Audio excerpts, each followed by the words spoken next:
Selamat datang di sebuah pulau tak berpenghuni. Bagaimana kita bisa berakhir di sini? Aku juga nggak tahu. Tapi sekarang kita harus bertahan hidup di sini selama beberapa hari, dan aku akan mengajarimu semua yang ku tahu. Untungnya, kemanapun aku pergi, aku selalu siap menghadapi situasi seperti ini. Jadi, di dalam ransel ajaib ini, aku punya semua yang kita perlukan untuk bertahan hidup. Yang pertama, tentu saja pisau, yang akan sangat berguna dalam banyak situasi. Dikelilingi oleh lautan, kamu nggak akan mendapatkan air minum. Ups, nggak ada air minum di ranselku. Tapi jangan panik, sumber air yang paling bisa diandalkan di sini adalah kelapa. Jadi kita perlu mengambil beberapa. Kalau beruntung mendapatkan kelapa hijau, kamu bisa membelahnya dengan pisau. Itu relatif mudah. Tapi masalahnya, kelapa ini tumbuh tinggi di atas pohon. Kamu bebas memanjat untuk mengambilnya, tapi itu nggak akan mudah. Untungnya, ketika kelapa matang, kelapa berubah menjadi coklat dan jatuh dari pohon. Air di dalamnya tetap aman untuk diminum selama sekitar 9 bulan. Jadi, kamu bisa mengambilnya dari tanah. Masalahnya, kelapa ini cukup sulit untuk dibuka. Namun, kalau kamu beruntung memiliki obeng, itu nggak akan menjadi masalah besar. Selain itu, batu sederhana bisa memecahkan kelapa. Jadi, jangan lupa untuk membungkusnya terlebih dahulu dengan handuk atau bahkan kaos. Ingat ya, kamu nggak bisa minum kelapa sesukamu. Jangan minum lebih dari 5 butir kelapa coklat dalam sehari, kecuali kamu ingin sakit perut. Ngomong-ngomong, hal yang sama juga berlaku untuk kelapa hijau ya. Setelah meminum kelapa coklat, jangan buru-buru dibuang. Kamu bisa mengikis bagian putihnya dan memakannya. Itu bisa dimakan loh.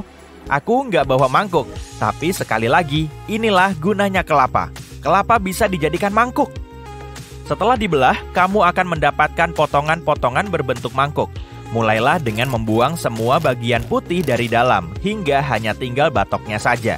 Ini akan menjadi mangkuk, tapi kita akan mempercantiknya.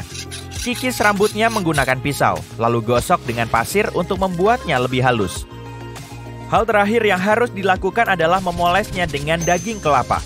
Minyak di dalamnya akan membuat mangkuk berkilau dan cantik. Oke, keterampilan terpenting adalah membuat api. Aku memang menaruh beberapa pemantik dan kotak korek api di dalam tas untuk mempermudah. Tapi kamu nggak bisa menjadi penyintas yang mumpuni kalau nggak tahu cara menyalakan api tanpa keduanya. Kamu perlu menemukan sepotong kayu yang melengkung dan mengikat tali busur seperti ini, sehingga terlihat seperti busur. Kalau nggak ada tali nilon, tali sepatu juga bisa.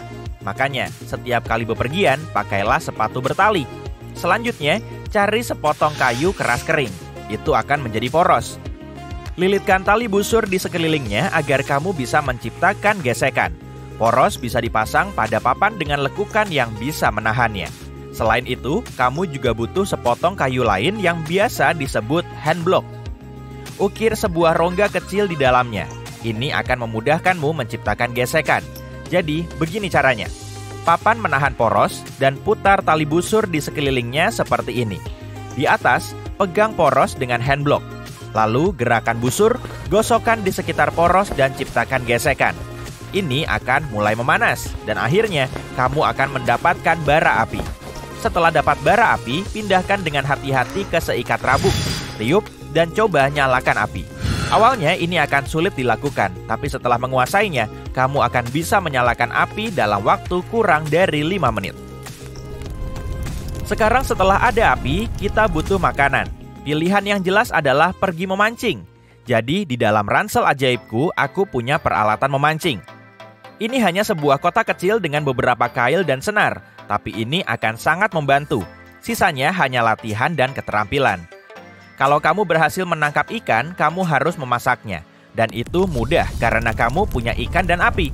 Bungkus ikan dengan daun kelapa, ikat dengan kulit kayu, dan taruh di atas bara api. Tunggu sekitar 20 menit, tapi sebelum dimakan, pastikan ikan sudah matang ya. Tusuk ikan secara miring dengan garpu atau tusuk gigi, dan putar perlahan pada bagian yang paling tebal. Jika ikan sudah matang, ikan akan mudah mengelupas. Selamat makan! Semua berubah ketika matahari terbenam. Kamu harus bersiap-siap untuk malam hari. Jadi, pada siang hari kamu harus membuat tempat berlindung dari ranting dan daun pohon palem. Potongan kulit kayu bisa digunakan sebagai tali, tapi ada baiknya kamu berjalan di sepanjang pantai dan melihat apa saja yang tersapu. Ada banyak sampah di sana, dan beberapa di antaranya bisa berguna. Kalau pergi ke sebuah pulau, kamu harus punya perangkat yang akan membantumu agar nggak tersesat. Aku punya sesuatu nih, arloji tahan air multifungsi yang kubeli di Amazon. Selain penunjuk waktu, ada juga kompas, termometer, pengikis, peluit, dan bahkan pemantik api. Ya, kamu memang nggak perlu menghabiskan waktu 2 jam dengan tongkat, tapi aku cuma ingin mengajarimu tadi. Jadi, bawalah arloji ini saat kamu pergi ke hutan. Kita butuh bahan untuk tempat berlindung, ranting, kulit kayu, dan daun pohon palem, yang sebenarnya lebih sulit untuk dicabut dari pohon. Jadi, yang kering di tanah juga bisa digunakan.